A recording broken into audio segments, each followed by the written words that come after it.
Graça e paz, queridos irmãos. Neste momento, vamos continuar o nosso estudo da carta do apóstolo Paulo aos Gálatas.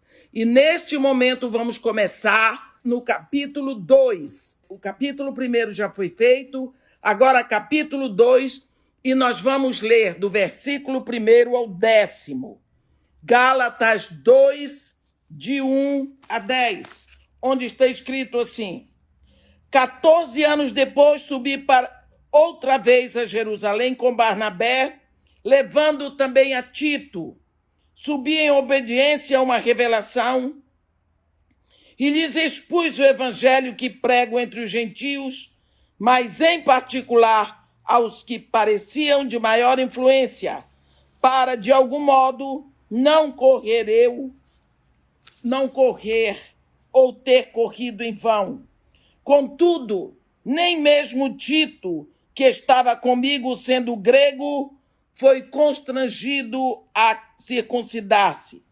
E isto por causa dos falsos irmãos que se entremeteram com o fim de espreitar a nossa liberdade que temos em Cristo Jesus e reduzir-nos à escravidão, os quais nem ainda por uma hora nos submetemos, para que a verdade do evangelho permanecesse em nós.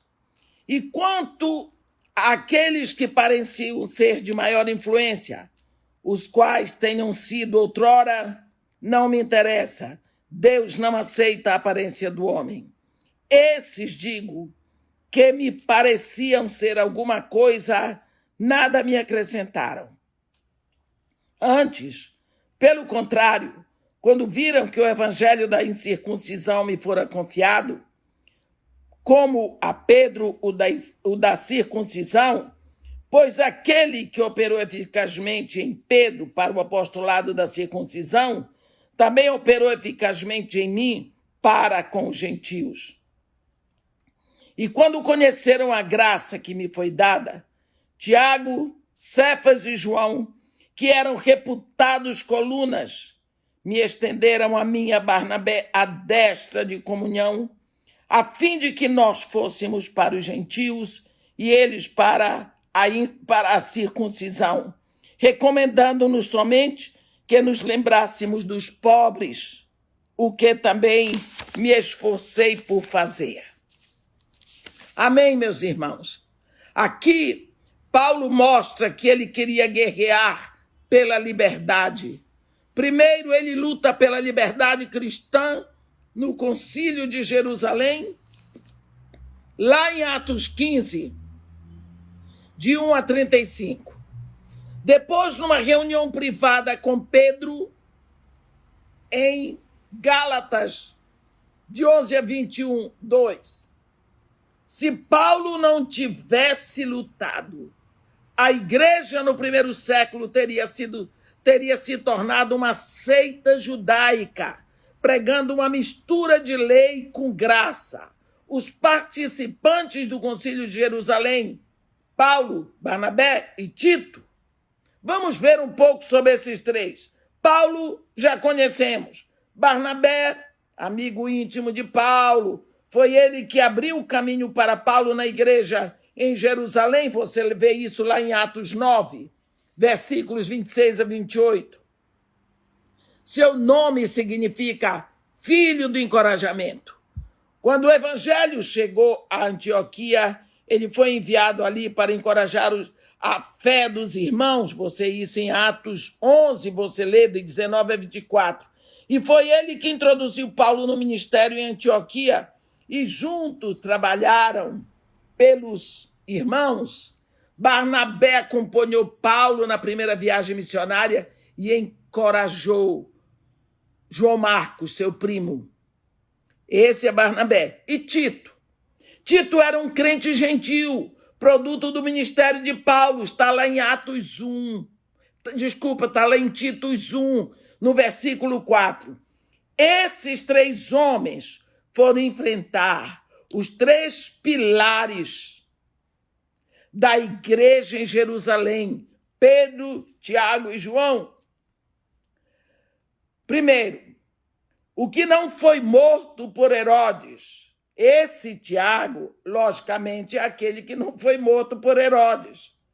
Pedro recebeu de Jesus as chaves. Ele abriu as portas da fé aos judeus em Atos 2. Abriu as portas aos samaritanos em Atos 8. E aos gentios em Atos 10. João, conhecemos bem João como apóstolo, acompanhava Pedro na pregação da palavra. Atos 3, começando em 1, quando eles subiram ao templo para a oração da hora nona. Tiago, o evangelho ensina que Maria e José tiveram filhos e um deles era Tiago. Você vê lá em Mateus 13, no versículo 55. E Marcos 6, versículo 3. Os irmãos de Jesus não creram nele durante seu ministério. Você vê isso lá em João 6, no versículo 5. Eles, porém, se unem à igreja. Atos 1, capítulo 1, versículo 13 e 14.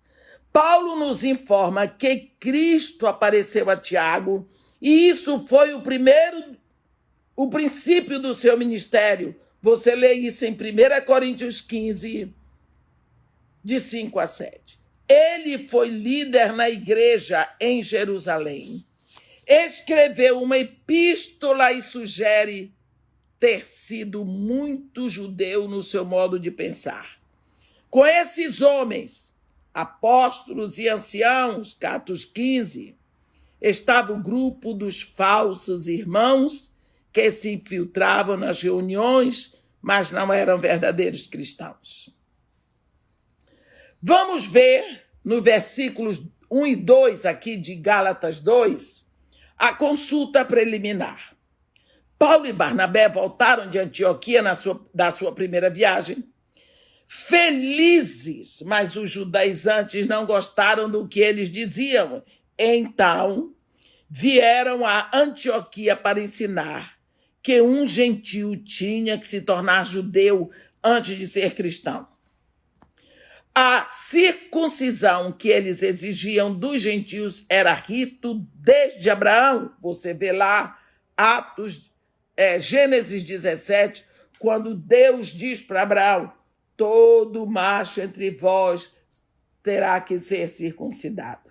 Circuncidareis a carne do vosso prepúcio, e será isso por aliança entre mim e ti pelas vossas gerações.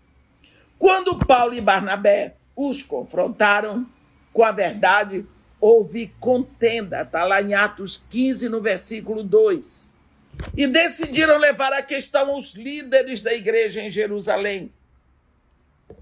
A conferência de Jerusalém não foi um encontro de igrejas, não, meus irmãos. Foi o ponto culminante da discussão e, enfim, houve a palavra final. Os apóstolos e presbíteros aprovaram o evangelho de Paulo, graças a Deus. Aleluia! Aqui você vê a conferência pública do versículos 3 a 5. Pedro falou, contou sua experiência na casa de Cornélio e ficou claro que lá na cruz Jesus quebrou a barreira que separava judeus de gentios e que existe só um caminho para a salvação: fé em Jesus Cristo. Paulo e Barnabé falaram o testemunho do que estava acontecendo entre os gentios e Tito foi a prova visível do seu ministério. Ele era um gentio cristão, sem circuncisão, era salvo. Se os judaizantes não aceitassem o testemunho de Tito, então tinha o testemunho de Timóteo, que era metade judeu e metade gentio, e era circuncidado. Tiago deu a palavra final que Deus constituiu entre os gentios um povo para a sua propriedade. A conferência de Jerusalém é mencionada em Atos 15, pode ler lá, mas Paulo a lembra em Gálatas 2, chamando jugo de escravidão. Paulo queria a verdade do evangelho, não a paz mentirosa da igreja. Tem a confirmação pessoal. Gálatas 2, de 6 a 10. Agora Pedro prega o evangelho para os judeus e Paulo para os gentios, o mesmo evangelho, sem competição.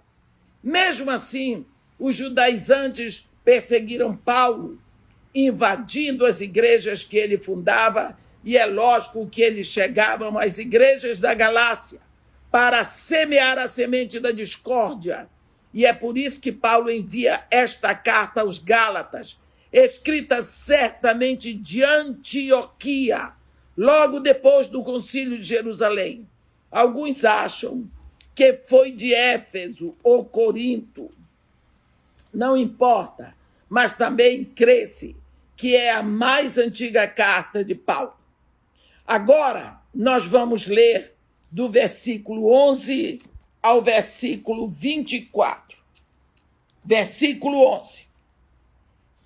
Faço-vos também saber, irmãos, que o evangelho por mim anunciado não é segundo o homem, porque eu não recebi nem o aprendi de homem algum, mas mediante revelação de Jesus Cristo. Porque eu vi qual foi o meu proceder outrora no judaísmo, como sobremaneira perseguia eu a igreja de Deus e a devastava. E na minha nação, quanto ao judaísmo, avantajava-me a muitos da minha idade, sendo extremamente zeloso das tradições dos meus pais. Quando, porém, ao que me separou antes de eu nascer e me chamou pela sua graça, aprove revelar seu Filho em mim, para que eu o pregasse entre os gentios, sem detença, não consultei carne e sangue, nem subi a Jerusalém para o que já estavam apóstolos antes de mim, mas parti para as regiões da Arábia e voltei outra vez para Damasco. Decorridos 3 anos, então subi a Jerusalém para avistar-me com Cefas e permaneci com ele 15 dias. Isso está no capítulo 1. Eu lembrei a vocês, agora vamos, capítulo 2, na continuação, a partir do versículo 11. Quando, porém, Cefas veio a Antioquia, resisti-lhe face a face, porque se tornara repreensível. Com efeito, antes de chegarem alguns da parte de Tiago, comia com os gentios. Quando, porém, chegaram, afastou-se e, por fim, veio apartar-se, temendo os da circuncisão. E também os demais judeus dissimularam com ele, a ponto de o próprio Barnabé ter se deixado levar pela dissimulação deles. Quando, porém, vi que não procediam corretamente, segundo a verdade do evangelho, disse a Cefas, na presença de todos: se, sendo tu judeu, vives como gentio e não como judeu, por que obrigas os gentios a viverem como judeus?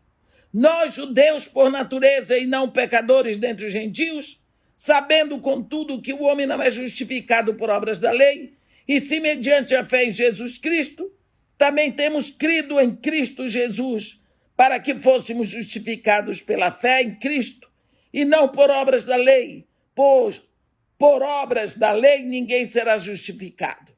Mas se procurando ser justificados em Cristo, fomos nós mesmos também achados pecadores, dá-se ao caso de ser Cristo o ministro do pecado? Certo que não. Porque se torno a edificar aquilo que destruí, a mim mesmo me constituo transgressor. Porque eu, mediante a própria lei, morri para a lei, a fim de viver para Deus. Estou crucificado com Cristo. Logo, já não sou eu quem vive, mas Cristo vive em mim. E esse viver que agora tenho na carne vive pela fé no Filho de Deus que me amou e a si mesmo se entregou por mim. Não anulo a graça de Deus, pois se a justiça é mediante a lei, segue-se que morreu Cristo em vão. Meus irmãos, vamos à explicação aqui de Gálatas, a partir do versículo 11, no capítulo 2. É preciso vigiar. Aqui nós vamos ver Paulo tendo que lutar com Pedro. Você veja do versículos 11 a 13. Paulo teve que lutar com Pedro, que veio a Antioquia e logo depois da conferência de Jerusalém, no versículo 15, e aproveitou a comunhão entre os judeus e gentios, como numa família em Cristo, mas vemos a sua liberdade em Cristo foi ameaçada pelo medo quando chegaram em Antioquia alguns associados de Tiago. O Tiago, coluna na igreja de Jerusalém. Veja o que vai acontecer. Tiago era um judeu ortodoxo, apesar de cristão. Pedro teve medo, perdeu a coragem. Como nós dizemos, amarelou. Sabemos que Pedro era um homem impulsivo. Ele andou sobre as águas, indo para Jesus, mas ficou com medo e afundou. Ele prometeu que seguiria Cristo até a morte e depois negou 3 vezes. Agora seu medo vai ser a sua queda. Ele parou de se alegrar na comunhão com os gentios e aqui tem uma tragédia dupla. Primeiro, isso fez dele um hipócrita. Segundo Pedro, desencaminhou outros. Barnabé estava envolvido nisso e, sendo ele um dos líderes espirituais ali, influenciou os outros. Essa atitude de Pedro foi contra a verdade do evangelho e Paulo se levantou para lutar contra isso. Muitos acham que isso foi falta de ética de Paulo. Isso foi falta de ética cristã, ética, o que for. Mas Paulo se levantou, abriu a boca e deixou tudo claro na hora. Do versículo 14 a 21, nós vamos ver a resposta de Paulo a esse comportamento. Na resposta de Paulo, existem 5 doutrinas cristãs básicas que foram negadas pela atitude de Pedro quando se separou dos gentios. Primeiro, a autoridade da igreja no versículo 14.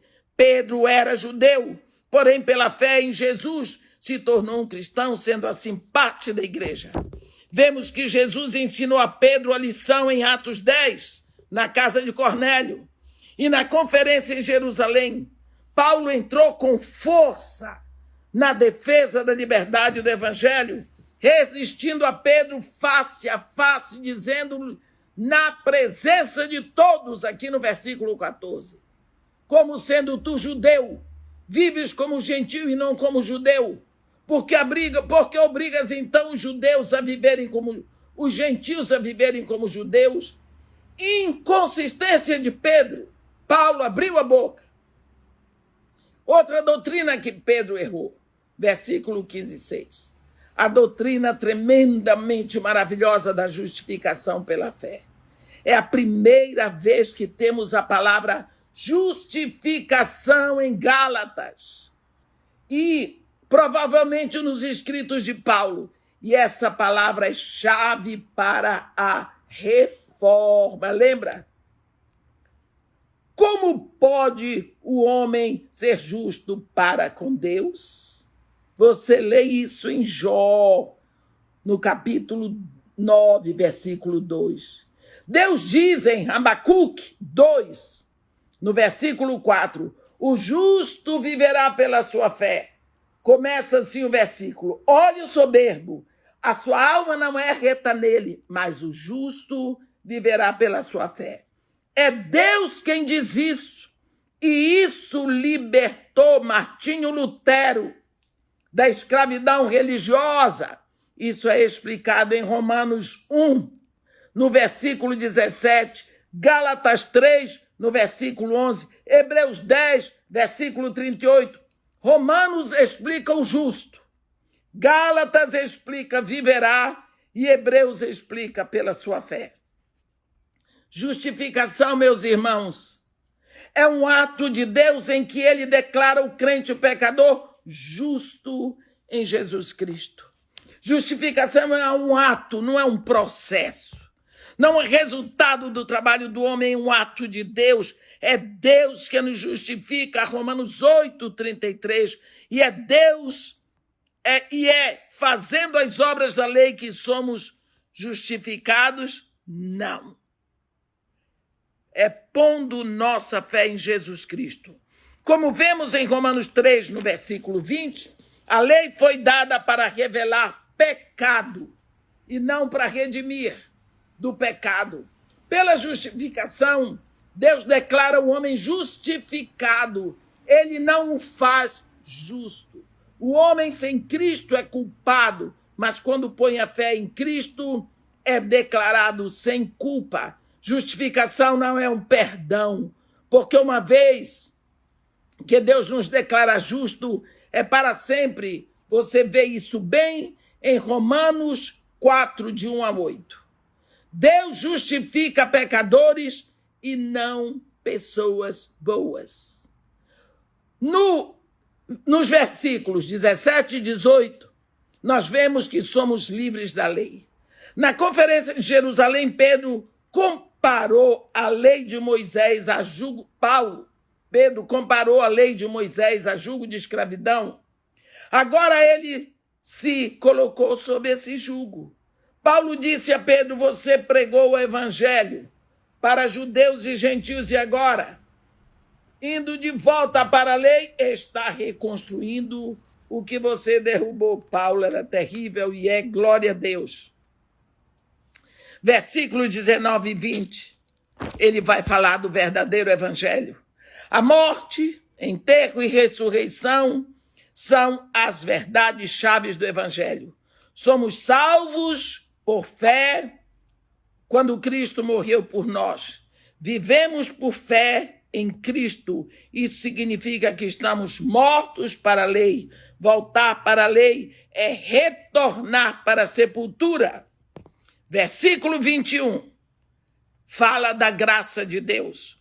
Quando Pedro se separou da comunhão dos irmãos, ele negou a graça de Deus. Voltar para a lei é anular a cruz. Gálatas 2, versículo 21. Se a justificação veio pela lei, então Cristo morreu em vão. A lei diz, faça. A graça diz, está feito, acabou, prontinho para nós. A resposta do crente, a resposta de Pedro, quando ele foi desafiado a viver a verdadeiro evangelho, foi medo e queda. Mas a resposta de Paulo foi coragem e defesa. Qual é a minha resposta hoje, a minha atitude? Qual é o meu posicionamento diante disso? Sou salvo pela graça de Deus? O único evangelho que salva é o evangelho da graça de Deus, revelado em Jesus Cristo. Qualquer outro é falso e está sob maldição, está sob anátema. Qualquer um que venha vos pregar evangelho diferente desse é anátema. Estou confiando em mim, na minha moral, nas minhas boas obras, na minha religião. O cristão crê no que Cristo já fez, está pronto. Estou crendo numa mistura de lei e graça, isso se chama prostituição mistura. A lei significa que eu tenho que fazer alguma coisa para agradar a Deus, enquanto a graça me ensina que Deus terminou o seu trabalho para mim. As boas obras são uma expressão da minha fé. Estou me alegrando porque sou justificado pela fé em Cristo Jesus. Justificado significa como se eu nunca tivesse pecado antes. Será que eu estou andando na liberdade da graça? A liberdade não é apenas para fazermos, mas também para não fazermos. Não estamos mais na escravidão da lei e do pecado, agora obedecemos porque amamos a Deus. Quero defender a verdade do evangelho e isso não fez de mim um detetive de igrejas, mas me torna apta para me encorajar a refutar negativas contra a vida eterna em Cristo. Será, meu irmão, que você e eu? Será que nós estamos andando na verdade do Evangelho? O melhor meio que temos de defender o Evangelho é vivê-lo. Que você seja uma carta aberta, que as pessoas possam ver Cristo em você, no seu estilo de vida, quando você olha, quando você fala, quando você chora, quando você ri.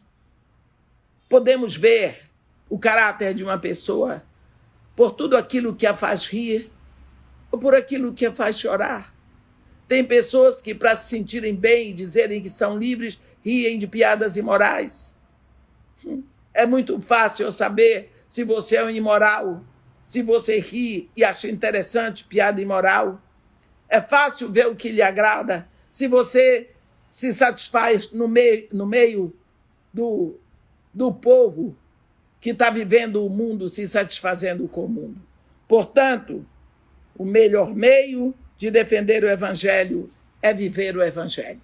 Aqui nós terminamos o capítulo 2 de Gálatas e em seguida vamos começar o terceiro. Um grande beijo.